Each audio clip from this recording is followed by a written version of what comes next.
Welcome, everybody. College basketball action. I'm talking once again with Ross Benjamin, NCAA basketball analyst, and we're doing our daily underdog value ticket in college hoops. Ross had a split last night, and there's 3 games that he's looking at today. First and foremost, Ross, these are 3 really interesting games, and I'm anxious to hear your breakdown.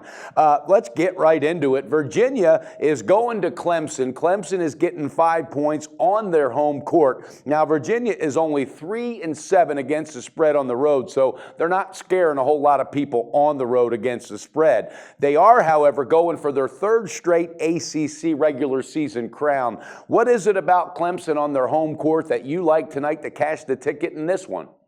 A lot of things. Clemson, first of all, this is a team that many may be surprised to know they're 7-1 in conference home games this year, and especially so as a dog, they've been very good in this situation, going 4-0 straight up in ATS as a conference home dog. Virginia, as Mike just alluded to, just 3-5 in ACC road action. So they're a little bit vulnerable in that area. Now they are going for an ACC crown, like Mike had just touched upon. However, this is a team that's also coming off games against Miami and North Carolina, and Louisville is up next, Mike. Those are the 3 teams they're right now in a 4-way battle with for the ACC crowns. So I'm going to have a little bit of a lean here on the Clemson Tigers plus the 5 at home against Virginia. Yeah, I have no room to argue this one. I think, and I was going to allude to it also, they got Louisville right behind this, and they're coming off of 2 big games. They might not have a whole lot left in the tank. And, Clemson has a lot of close losses this year. They have not been blown out a whole bunch of times. Of course, they lost by 7 at UVA a couple weeks ago, but I got a feeling Clemson might be licking their chops waiting on this game. There's a revenge factor, and I don't know, Ross. I think a straight-up win is certainly not out of the question. But as you always say, we're going to take those 5 for the insurance policy. But I like that play. I think Clemson's going to be ready for the battle tonight. Now, viewers, you heard it. Take Clemson plus 5 on their home court. This second game, this is really interesting. Baylor going up against an Oklahoma team that I really feel has been underachieving. They have really not showed up in some big ball games. And I think you got to point to the head coach. And I'm not taking anything away from Lon Kruger, but you've got guys that have played together now for 3 straight years, and you should be up for these big games. So Baylor coming in, Ross, getting 7.5. Break this one down for us. You're looking at a Baylor team that's been road warriors this year, Mike. I mean, they're 3-0 straight up in ATS in their last 3 road games, and 6-1 straight up in ATS in their last 7 conference road games, and that includes 3 outright underdog wins. You mentioned Oklahoma's struggles of late, 2-3 in their last 5, 3-4 in their last 7, and the Sooners, you can attribute their little bit of a slump that they're having here to their shooting. This was one of the best shooting teams in the country for the vast majority of the season.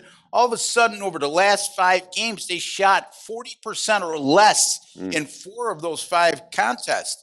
On the other hand, Baylor has had no such struggles offensively of late. 49% from the field, 44% from beyond the 3-point line, and a monster plus 10 rebound per game differential over their last 5 contests.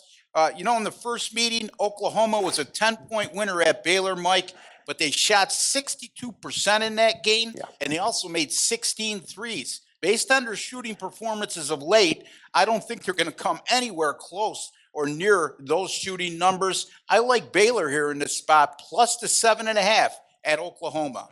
Yeah, Ross, you touched on Baylor with the way they have really increased their 3-point shooting, and that's made all the difference in their last 5 ball games, and they're very, very dangerous from that perimeter. I think they're going to be ready for this game. They got that Prince and Motley. That's a dangerous duo, these two. And Oklahoma, I got a feeling they might just take this team a little lightly because, and I don't mean that in a way where they think they're too overconfident. I think they may have something in the back of their heads thinking, wait a minute, we're not as good as we thought we were. So that plays into it. But I think Oklahoma's going to come out with a lot of energy early, but I think Baylor might wear them down as the game goes on. So you heard it, viewers. Baylor getting 7.5 at Oklahoma. That's a hell of a lot of points. Ross, this last game, Utah State goes to Air Force. Air Force is getting 4 on their home court. Now, Air Force beat them by 19 not too long ago. What is it about this time they're meeting that you think Air Force can go ahead and cash this ticket with the 4 points on the home court? Yeah, they lost to Utah State. You meant in the first time they met. Yeah. Excuse me on that. Yeah. Uh-huh. That's no problem.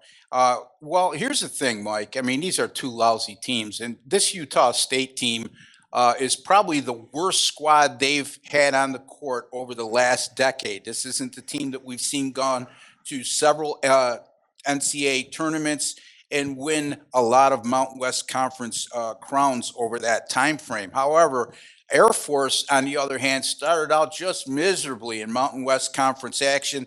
But, on their home floor, their last 4 games, they're 4-0 straight up in ATS.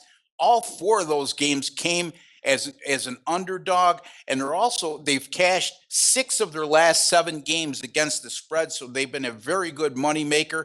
And Utah State 0-5 in their last 5 on the road, failed to cover in 4 of those 5 contests. Keep it simple here. The hot home team against the cold road team. We're going to take the points, Air Force, plus the 4 against Utah State. And especially so, as Mike just touched upon, playing with revenge as well. Absolutely, and you're right. When they did meet, Utah State was playing a whole lot better ball. I mean, they're 3-7 in their last 10 games, and I think about the last few years when they've put together some really good squads, and it just makes you wonder how things can change that quickly. Another strong thing for Air Force, they have covered 6 out of their last 7 games against the spread. So this lines up really nice here, and I think I understand why you're on this play. Again, 6 out of last 7 covers on ATS. That's pretty strong. And again, Utah State's only 4-8 against the spread on the road, so they don't have a whole lot of shine on the road. So, okay, viewers, you heard it. We're going to review. Ross likes Clemson plus 5 tonight on the home court.